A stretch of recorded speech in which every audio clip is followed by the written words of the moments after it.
Hey guys, hope you're all having a good day. Here are 3 cheating stories and 1 bonus from r/RelationshipAdvice. Like the video if you enjoy, and I'd really appreciate a subscription if you'd like more.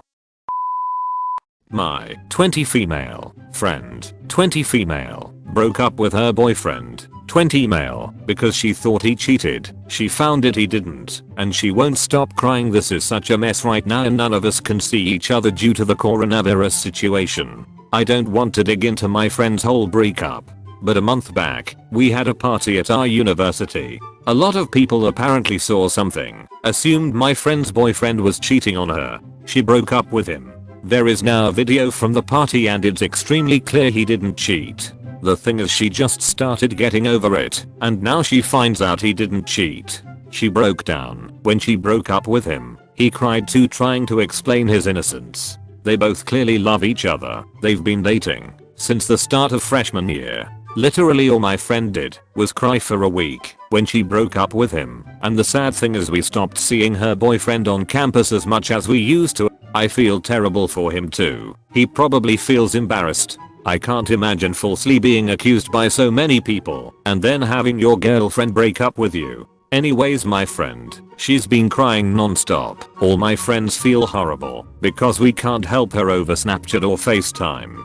But every time we call her she's literally crying or on the verge of crying and saying negative things. What if he transferred out? This is my fault and she's literally been hugging a teddy bear he once gifted her. It's honestly so sad to see. Her boyfriend returned back to Canada because they cleared the campus due to coronavirus, and he has deactivated his social media for a while, and since he's in Canada, his California phone number is not working. Me and my friends have been trying to stop her from saying negative things, but I almost started crying too because she keeps saying things like he wanted to hug me, but I pushed him away and it's heartbreaking. Then she keeps saying I want to hug him and proceeds to hug the teddy bear. The worst thing is we can't even see each other. Any suggestions on what can be done without meeting in person? I feel bad for her and her boyfriend too.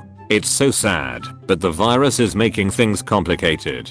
Edit. She just posted a long video on Instagram. I don't know if this is a good idea because it can make the problem worse. So many people are commenting what's wrong and what happened. It's her crying and saying how she was wrong. Her boyfriend didn't do anything. Everybody in the comments is also getting emotional since she told many personal stories of how she was nervous and got overwhelmed easily in freshman year, but how her boyfriend would always comfort her and wrap her in a blanket. She also said things like one time he was going out with his friends, but he stayed with her the whole night. She's calling him a pure soul, but some things won't make sense to the people watching since they don't know about the breakup. She keeps saying things like he wanted to hug me, I didn't let him, I should have, don't make the same mistakes I did, he didn't deserve this, don't blame him. Then she tries to explain things like the teddy bear and was showing it to the camera, but then just started crying when she held it up. It's really hard to understand because she's crying in between comments. Some people are concerned she might cause damage to herself, but she says she needs to do this because it's unfair for him. Edit 2. I don't know if he responded to the email she sent, but she didn't bring up getting back together as suggested in the comments. She just apologized and made it clear she was wrong. I will update if he responds or sees the video. My half sister hates me cause I'm the product of her dad cheating, and I told my dad I hate her too. Update. I have read every last one of your guys' post and I appreciate the help. I will talk with her tomorrow and see what happens and make a post about it. Backstory. So I was the baby born from an affair. My BO dad left his wife and married my mom when she was pregnant with me. My dad had a daughter at that point who was 3, and she split time every other month and spring break at our place. My half sister hated the divorce and she lashed out at her dad for a while and just recently, maybe 3 years ago, forgave him and my mom.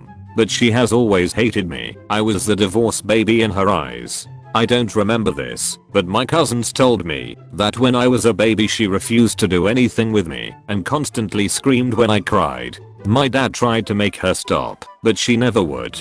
Once I was able to start walking and talking, and such things got bad, she basically tormented me and treated me like her own punching bag. I didn't understand till I was older, and we fought a lot. My dad tried to stop it where he could, but she would just keep coming, and I wasn't about to just get bullied and not stand up for myself. When she hit like 11 and I was 8, she calmed down, and her scream outward hate towards me turned to a low simmering hate. Whenever I tried talking with her, it was always something like just go away, go ruin some other mom's life and some other stuff. I remember being like 10 and asking my mom why she hated me, and she, my sister, very clearly said, "Cause you're the reason my mom and dad divorced." My mom tried to tell her that's terrible, and to her credit she did apologize, but it was forced. Main problem, right now I'm 16 and she's 19. I have absolutely zero relationship with her, and she still hates me over what happened with her mom and dad.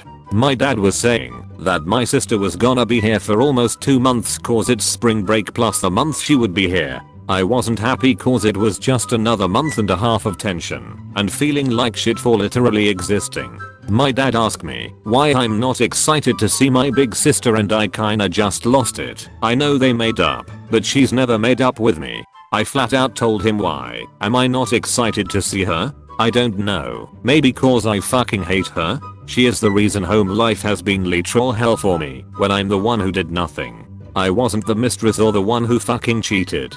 My dad told me to watch my mouth and how I talk about him and my mom. I just waved it off and went to my room. Advice on all of this? TL. Doctor, my half sister hates me cause I'm the product of her dad cheating on her mom with my mom, and I recently told my dad that I hate her too, and now he's sad. I learned that my 26 male girlfriend, 24 female, of 5 years has been cheating on me with my best friend, 27 male, for the past 2 months. I'm lost as to what to do. TL. Doctor at bottom of post, names changed for sake of story. I'm just not sure to what to do from here.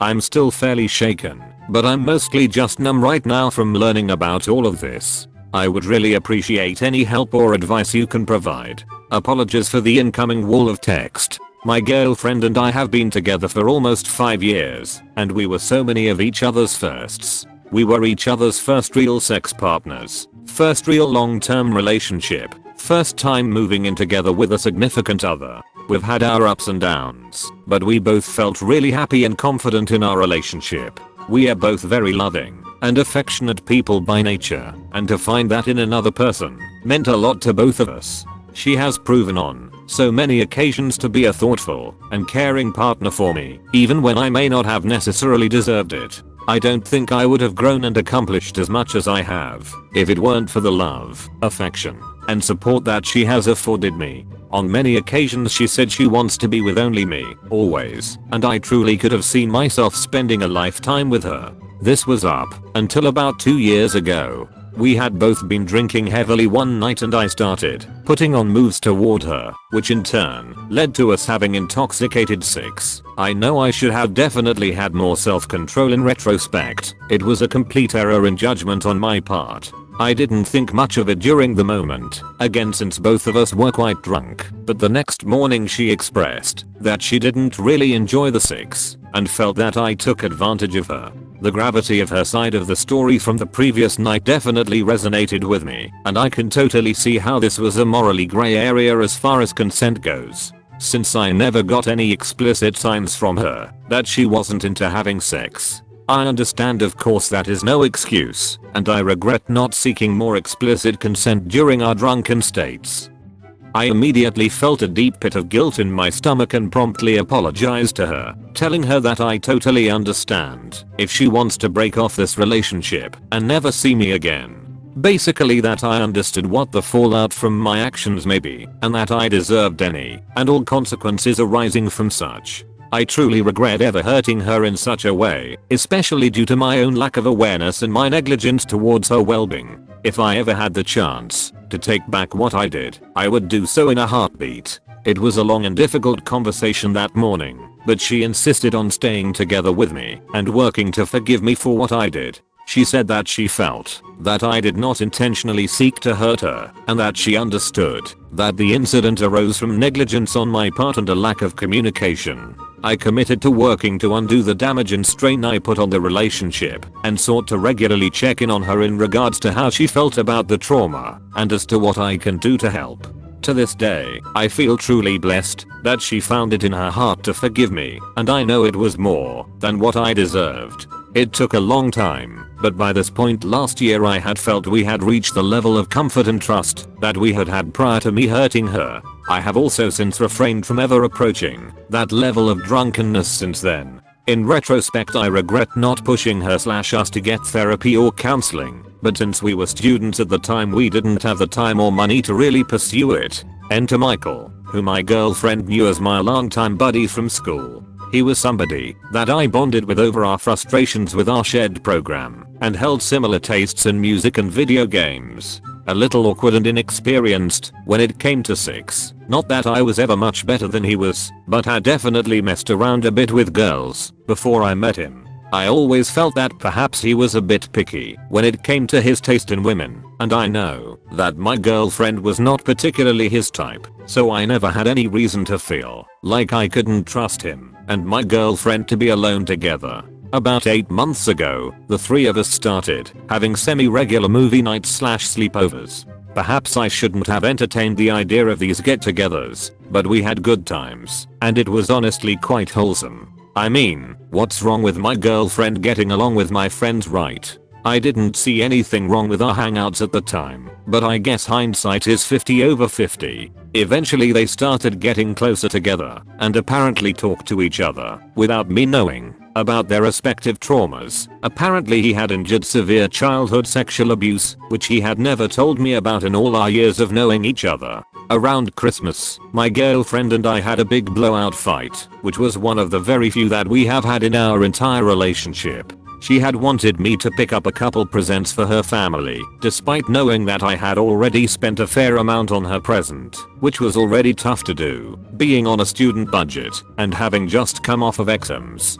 The whole conversation devolved into both of us feeling unappreciated by the other, with me upset because I felt she was using me for money and that she was not being very loving as of late, and her upset because she felt that I had been mean and distant toward her while I was studying. I definitely could have been a bit kinder towards her, and that I wanted her just for sex, which has never been true. As a result of the argument, she made me promise to be kinder and more thoughtful towards her over the next few months. Right around this time, my lease on my student house ended, so she invited me to move in with her into her mom's basement, who gave me her blessing to do so, just while we both finish our last semester of school. Moving in goes smoothly, and we settle into a routine of studying, chores, and hanging out when we do get the chance. We still have our sleepovers with Michael every so often, and all is fine and dandy. I tend to go to sleep fairly early, so I would often be the first to pass out. I knew however that my girlfriend tends to go to sleep early too, so I presumed that she and Michael would fall asleep not long after me.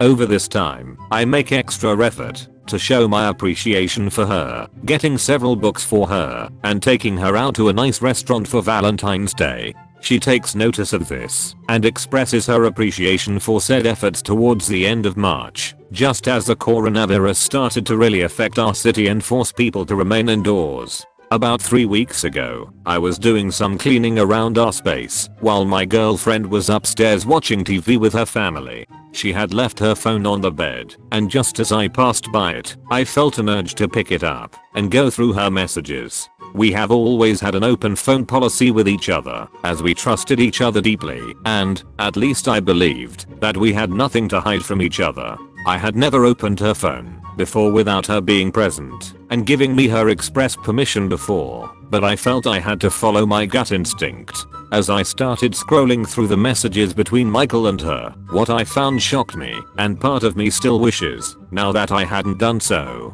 Little did I know that between finishing my exams and doing my Christmas shopping, that she and Michael had met up, kissed, and fooled around a bit. Over the next month or so, they would continue to send more and more sexually explicit messages to each other, culminating in her expressing her desire to take his virginity. Reading more messages, I learned that they managed to do so at a sleepover we had not long before Valentine's Day, waiting until I had fallen asleep before having sex on the floor beside the bed. I guess they must have been super sneaky. I don't understand how they did so without me waking up or noticing them. I feel like such an idiot.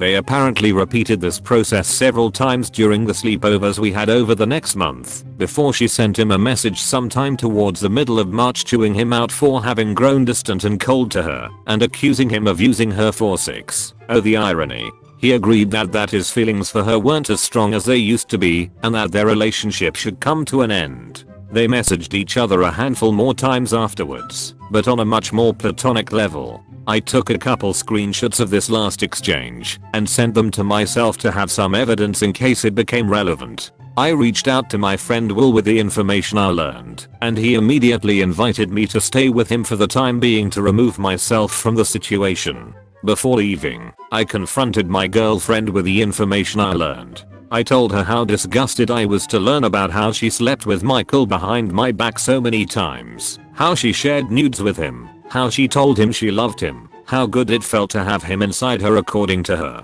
She immediately expressed her remorse and regret for doing so, and for hiding her actions from me, explaining that she and Michael had bonded over their sexual traumas, and had started seeing him, because she felt that somebody could finally relate to the pain she had experienced. While I could somewhat understand her logic, and how her unresolved pain could have caused her to seek refuge in Michael's company, I pressed her further on why I hadn't been forthcoming about her relations with him. She said by telling me she felt that it would be forcing me to absolve her of her guilt, and that she didn't want to place the burden of that knowledge on me in exchange for clearing her conscience. She went to great lengths to emphasize that it was a severely misguided and sick attempt to heal from her trauma, and that she would have never cheated on me if I hadn't assaulted her while drunk.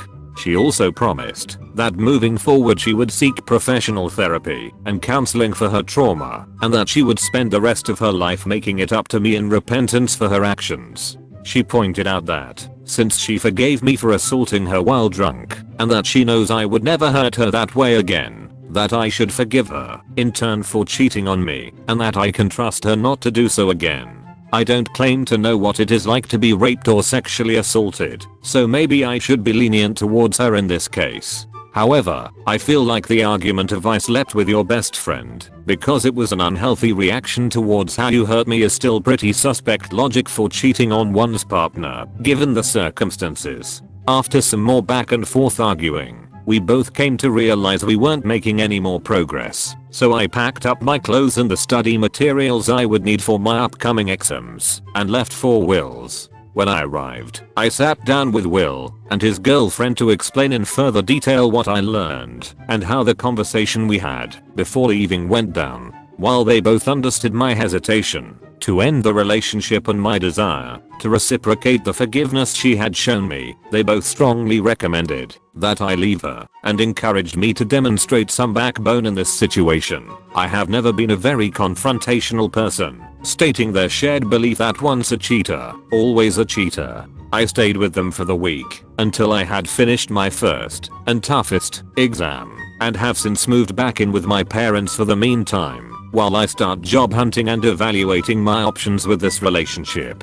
I'm truly grateful to Will and to my parents for giving me the space necessary while I wrestle with my decisions. She and I have kept in touch since then, with her expressing how much she misses me and wants to make amends. She has been sending me very loving and apologetic messages and nudes, while I try to keep her at arm's length and express my sadness and frustration with the whole situation. I have visited her a couple times to get items I need and to talk about the fate of the relationship. Even still, I feel such love and sexual attraction towards her in spite of the awful nature of her actions. I know it comes from a place of internal confusion and denial towards the situation, but it definitely makes me feel pathetic, and is part of why I have been dragging my feet about making the choice getting back together or permanently breaking things off with her. My trust in her has been violently shaken, but I still see nothing but the positive qualities in her, and I can't tell if it's because of my genuine feelings toward her or because of nostalgia for the relationship we used to have. Everybody I have talked to has advised to me break up with her. I just don't know what the limits of forgiveness are. She trusts me not to repeat my mistake, which indirectly caused this whole mess, and I truly feel like she would never cheat on me again after this. But she and Michael had no problem hiding their affair from me and pretending that it never happened until the truth came out. I guess I'm glad I learned about it before we had gotten married or had kids, as small a comfort as that is. I keep thinking about what I could have done differently to avoid this from happening, as silly as it is. I go to sleep at night wishing that all of this was just a bad dream and that everything would be back to normal upon waking up. Even if her justifications for cheating on me had merit, two wrongs don't make a right. No, I'm so sick of being numb all the time. I feel occasional flashes of anger, grief, sadness, or disgust towards the situation, but nothing registers higher than lukewarm in terms of intensity. It was horrible to lose what were basically two of my best friends in the world at the same time. I feel like I'm stuck in an impossible situation. Leaving means I lose my relationship with the best partner I've ever had, cheating aside, while staying means I compromise on my morals and self-respect. Leaving would be doing right by me and the support system that has helped me through this turmoil, while staying would reciprocate the forgiveness and love that she has shown me throughout the years, and also avoid the stress of formally breaking up with her and having to move out all of my stuff from her place. I don't expect her to damage any of my stuff or to try and guilt trip me into forgiving and staying with her, but then again I never expected her to cheat on me in the first place. I know this been a long read, so if you did get to this point I'm truly grateful for it. Any advice you may have is greatly appreciated. Thank you for reading. I will be happy to answer questions or provide further details to the best of my ability. TL. Dr. Girlfriend cheated on me with my best friend because of similar traumas that had occurred in their respective pasts and that I had caused upon her. She wants to make it up to me and for me to give her a second chance. I'm torn between leaving or staying. Girl I slept with took back consent and is now saying I raped her. 5 months ago I, M21, met up with a girl, F20, that seemed really awesome. Fast forward 4 weeks, and we hit it off on a date, went to her house, and we had sex. When we starting doing the deed I asked her if she wanted to continue, and she nodded yes. Everything was going really good, until she regret her decision a few hours later, and took back her consent, while also saying that I now raped her. I asked her how I raped her, and she told me that she never really said yes and only nodded. She also implied that she was crying the whole time because she froze in the act and was scared. This freaked me the hell out, and I'm not gonna lie, I was sobbing like a little girl. She told me that she forgave my actions and wishes to stay in touch. I complied and told her that's fine, because I don't want her pressing charges. This all happened a few months ago, and in that time I still have contact with her because I'm scared that she'll press charges on me when I ghost her. I'm never the one texting her because I don't want her in my life, but she's determined to keep me around for a reason. How can I get rid of this toxic person in my life without having a chance of her messing up my whole life? Hope you all enjoyed the video. If you made it to the end, then let me know what you think about these stories down in the comments, and if you want a subreddit done, then let me know in the comments section. I appreciate the view, and have a good rest of your day.